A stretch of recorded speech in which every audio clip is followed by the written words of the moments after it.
Hey everyone, get an educational video out for today. What I wanted to talk about, I actually stole this from a good friend of mine up in New Jersey. It's the 5-visit rule.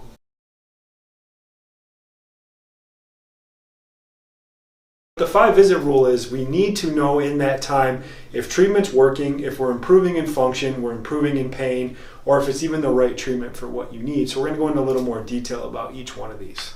So everyone does treatment across the board when they're injured. A lot of people go, and a lot of times they end up sticking out treatment longer than they should.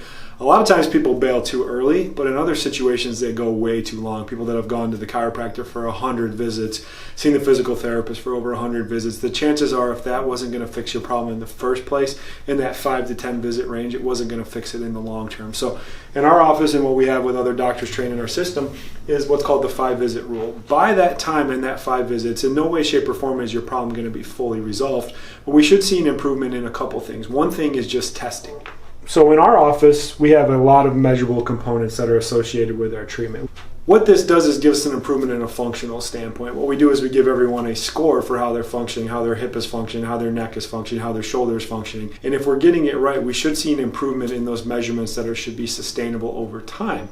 Another criteria could just be how does the patient feel. Sometimes that can be a tough one because people interpret pain in a different way.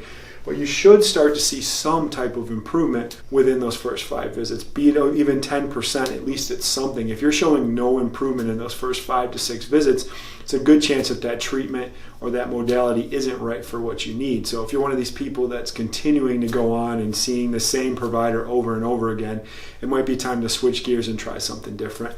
That's our video for today, and please feel free to share this with anyone or give us any comments or questions and we'll be sure to answer. Thanks.